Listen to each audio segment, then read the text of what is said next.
Olá, leitores! Tudo bem com vocês? Eu espero que sim, porque hoje eu vim contar sobre tudo aquilo que eu li no mês de setembro.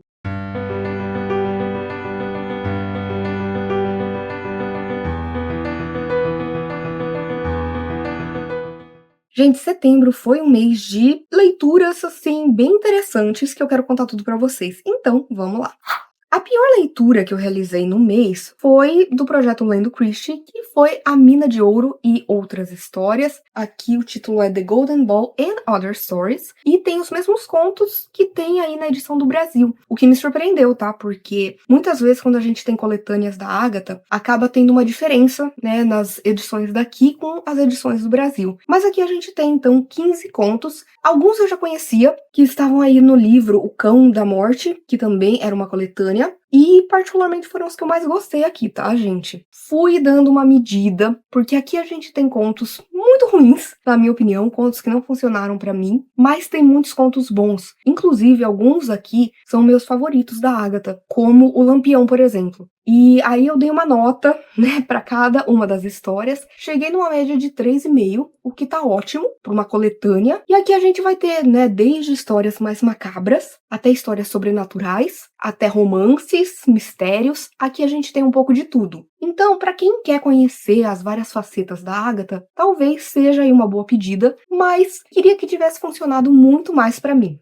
Depois eu li uma graphic novel chamada My Heroes Have Always Been Junkies, onde a gente tem a história de uma moça que está num centro de reabilitação. Ela acaba se apaixonando por um rapaz ali e eles tentam fugir desse lugar. É interessante a gente ver a relação dessa moça com as drogas e o vício, porque ela tá ali, mas ela não tá ali querendo se reabilitar, sabe? Ela tá ali porque ela precisa estar ali. Só que também é muito interessante na história a gente descobrir fatos sobre pessoas famosas que, de certa forma, também abusavam de substâncias. Como isso volta na história é interessante. Tem uma reviravolta também que eu não tava esperando. Eu sei que essa graphic novel, ela faz parte de um conjunto de graphic novels maior, só que pode ser lido separadamente, que foi o que eu fiz. E assim, eu gostei bastante da coloração, os traços, eu achei que deixa a desejar. Eu entendo como essa história pode ter dois lados. Pode ter gente que vai adorar e vai ter gente que vai odiar, porque eu acho que algumas questões que são levantadas funcionam, outras nem tanto. Gostei de ter lido essa história, apesar de achar que ela poderia ter se aprofundado muito mais em questões que são colocadas ali, na própria protagonista e o que ela está fazendo nesse lugar. Mas achei que foi uma experiência ok, dei pra ele também 3,5 estrelas.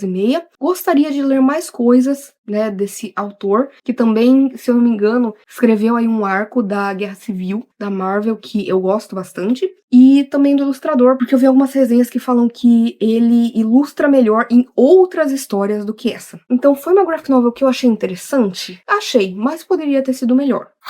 Aí, gente, eu li O Clube do Crime das Quintas-Feiras, do Richard Osman, até porque, né, teve a adaptação da Netflix, eu queria assistir, eu falei, não, vou ler antes. E aqui a gente tem basicamente um grupo de idosos que vive ali numa comunidade e eles gostam de investigar crimes passados. É o passatempo deles. Cada um é de um jeito, cada um tem uma personalidade e eles gostam de investigar crimes que já aconteceram. Só que de repente acaba acontecendo alguns crimes ali, no lugar onde eles moram. E aí, lógico que eles vão aproveitar para colocar, né, todos esses anos, né, de investigação em prática. Gente, aqui foi um livro que eu adorei a parte desses idosos, sabe? Eu adorei conhecer cada um deles. Eu achei que funcionou muito bem as dinâmicas que a gente vai tendo ali, né? Como cada um é de um jeito e como cada um investiga uma coisa diferente, cada um tem um forte. Mas uma coisa que eu não gostei foi que a gente tem uma parte ali paralela que vai se alternando com uma investigação da própria polícia. E a gente tem aqui um policial que eu não aguentava mais ler sobre questões extremamente gordofóbicas na hora de descrever esse personagem. Tudo era, porque ele está comendo, porque, nossa, ele parece isso, porque, meu Deus, nossa, como ele é gordo. Eu fiquei, cara, pra quê? E também também foi uma coisa que, essa investigação não foi pra lugar nenhum. Os outros personagens fizeram muito mais na história do que essa parte aqui que a gente tem, que pra mim, poderia não ter na história, seria incrível. Então, por conta disso, eu dei pra esse livro 3,5 estrelas. Eu gostei da escrita, gostei de como personagens são descritos, exceto esse policial, tá? Porque chegou um momento que eu tive vontade de abandonar apenas por isso, porque não parava de se falar coisas extremamente gordofóbicas sobre ele, mas a parte dos idosos foi muito bacana, eu me apaixonei por eles, achei que funciona muito, sabe? E também gostei das reviravoltas que a gente vai tendo aqui, e como nada é tão simples assim. Então, no geral, foi um mistério muito interessante. Quero ler outros livros do autor, mas teve algumas coisas aqui que realmente me incomodaram.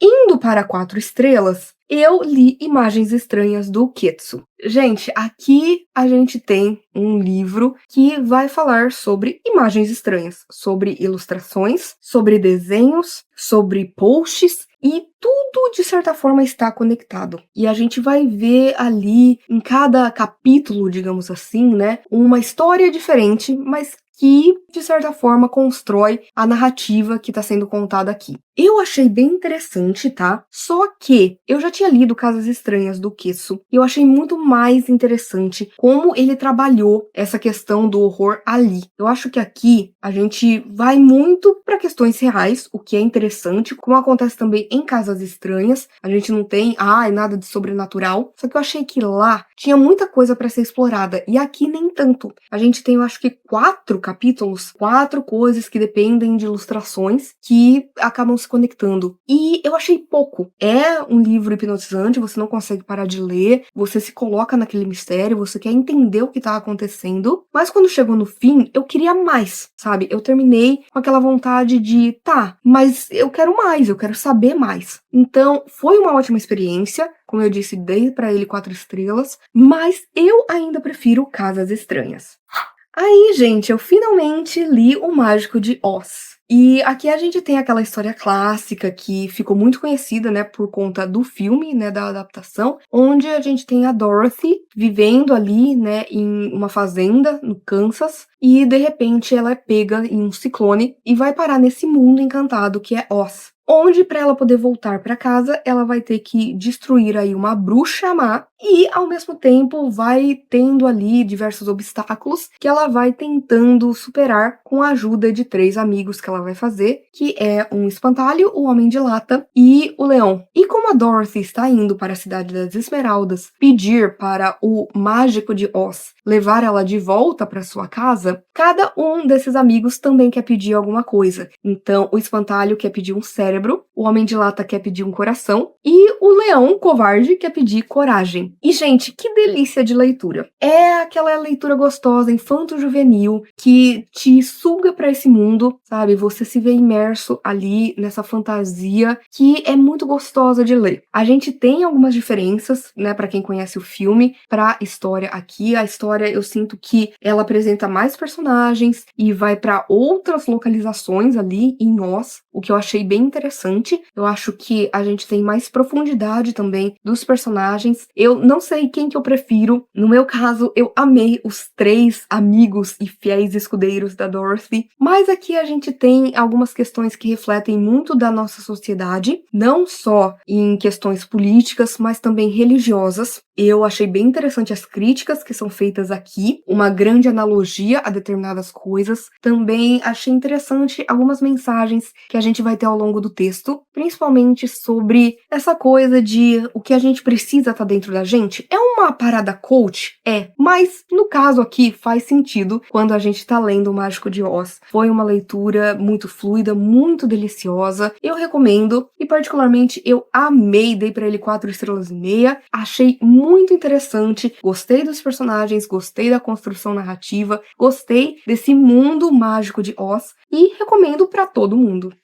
E aí, gente, eu terminei o meu projeto pessoal de ler alguns livros importantes e introdutórios para a saga da Torre Negra, porque ano que vem teremos aqui um projetinho de leitura. E tava faltando, então, Black House, A Casa Negra, do Peter Straub com Stephen King. Ele é a continuação de O Talismã. A gente vai ter um terceiro livro também, que o Stephen King já terminou de escrever. E aqui a gente vai acompanhar o Jack Sawyer, que a gente conheceu lá em O Talismã, um menininho de 12 anos, que vai parar em um outro mundo chamado Os Territórios, para tentar salvar sua mãe. E aqui ele já é adulto, ele é um policial, ele é um investigador ali, ele ajuda muito a polícia por algumas coisas que ele sente, algumas coisas que talvez sejam um Shining, aquela coisa da iluminação que tem muito nos livros do King. E a gente vai ter aqui uma história que vai estar conectada com a Torre Negra, com múltiplas dimensões, também com um grande vilão que vai aparecer aqui, que é um serial killer que a gente vai ter na história, mas a gente também vai ter aqui o grande vilão da Torre Negra, que é o Rei Rubro. E eu achei muito interessante essa narrativa, eu gostei mais do que o Talismã, e eu sei que existe ali meio que uma coisa que quem adora o Talismã não gosta muito de A Casa Negra e vice-versa. O Talismã não funcionou tanto pra mim, mas A Casa Negra sim. Eu amei aqui o que a gente vai mergulhar na Torre Negra, a gente vai saber muitas informações. Esse livro ele se passa ali meio que, eu acho que entre o segundo e terceiro livro, talvez, da Torre Negra, porque a gente vai saber de algumas informações do que está acontecendo com o Roland, que é o protagonista da saga, só que é muito interessante a gente ver aqui o Jack Sawyer tentando resgatar uma criança que acabou sendo aí sequestrada, que tá tendo a sua vida ameaçada. Eu achei que é um livro muito denso, ele é um livro muito extenso, que é um problema, muitas vezes, do Stephen King e também do Peter Straub, mas eu acho que, no final das contas, eu gostei de ter conhecido aqui tantos personagens, eu me emocionei com o final, eu fiquei surpresa com algumas coisas, eu adorei, de fato, poder mergulhar mais nesse universo, nesse macroverso aí, que o King foi criando ao longo do tempo. Então, pra mim, funcionou bastante. Ele não é um livro super fluido, ele não é um livro que você vai devorar, porque ele é enorme, mas acabou funcionando bastante pra mim, A Casa Negra.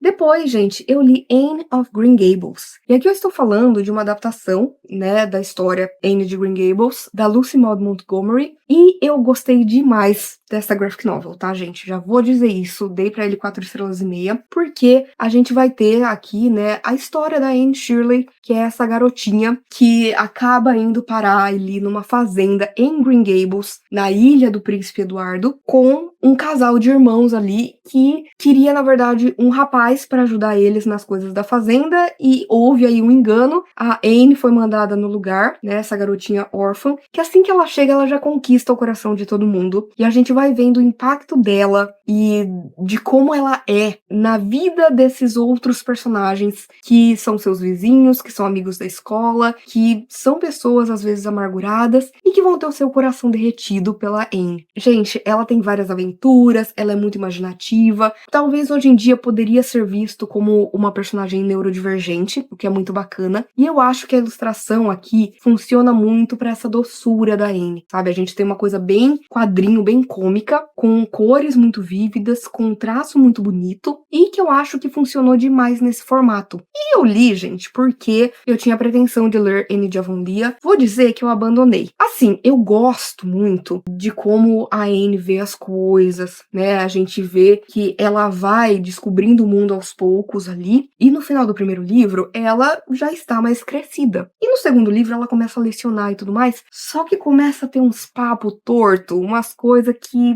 Ai, porque a família tradicional e os bons costumes, e aí eu falei, não é pra mim, e aí abandonei. Mas esta adaptação que eu li em graphic novel da primeira história funcionou muito bem. O primeiro livro eu gosto muito, e eu acho que aqui deu um charme especial para Anne de Green Gables. Super recomendo, inclusive, se você lê em inglês, leia essa graphic novel, porque você não vai se arrepender.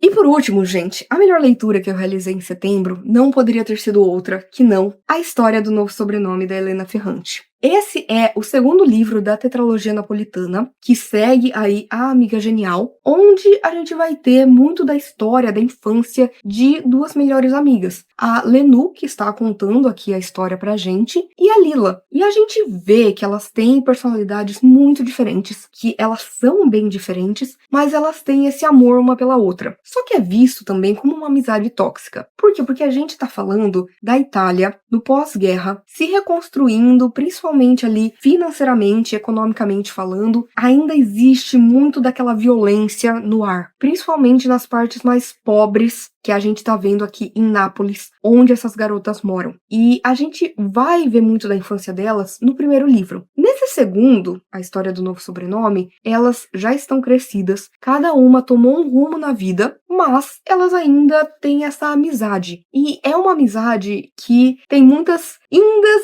e vindas. Muitos encontros e desencontros, muitas questões ali de comunicação que não funcionam, e mais do que isso, a gente vai ver o que está acontecendo na vida de cada uma delas individualmente. Então a gente tem a Lenu focada nos estudos, mas também se apaixonando. A gente tem a Lila, que tá casada e que, ao mesmo tempo, sofre muito na mão desse marido. A gente tem aqui cenas pesadas, tá? Ele é um livro com vários gatilhos, porque a gente tá falando de uma época em que a mulher era extremamente inferiorizada. Não que não seja na sociedade que a gente vive, tá? Mas a gente tá falando aqui, né, desse contexto de pós-guerra na Itália, quando essas pessoas ainda eram jovens, e a gente vê como a sociedade patriarcal trata essas mulheres, e a gente vai ver muito também da própria competitividade entre elas, que infelizmente é uma coisa que também é colocada na gente. A toxicidade que a gente vê aqui, a própria sociedade coloca em nós mulheres. A gente tem que ser a mais inteligente, e a mais bonita, e a mais rica, e a mais isso e aquilo. Entende? Principalmente nessa época onde não se discutia, né, questões de feminismo, por exemplo. Então, a gente vai ver aqui muitas coisas pelas quais essas duas personagens vão passando. E, mais do que isso, gente, aqui a gente tem muita fofoca. Ele é um livro que é uma grande novela, é um novelão, assim, mexicano, que você não consegue parar de ler. Eu não consegui, eu fiquei hipnotizada, eu li esse livro muito rápido, porque eu não sei explicar a escrita da Helena Ferrante. É uma escrita simples, mas é uma escrita que te captura, que te cativa, que de certa forma você tem os seus problemas com a Lenu, você tem os seus problemas com a Lila, você tem os seus problemas com outros personagens aqui, principalmente os personagens masculinos, que assim, eu acho que não tem um só que eu goste aqui, mas a forma como ela escreve é simplesmente brilhante, é maravilhosa. Então, eu particularmente gostei mais desse livro do que o primeiro, tá? Eu gosto de A Amiga Genial, mas eu acho que eu dei pra ele 4 estrelas e meia. E História do Novo Sobrenome foi um 5 estrelas. Terminou com algo, assim, de explodir a cabeça, com um mega gancho, um cliffhanger, assim, que eu falei, eu não acredito que a Helena Ferrante fez isso comigo. Eu preciso pegar o terceiro livro. E assim, eu não sei o que dizer. Eu só acho que a Helena Ferrante tá tentando conquistar um lugar ali entre autores favoritos na minha vida. Que livraço! Que livro sensacional! Eu preciso já partir pro terceiro livro da tetralogia napolitana.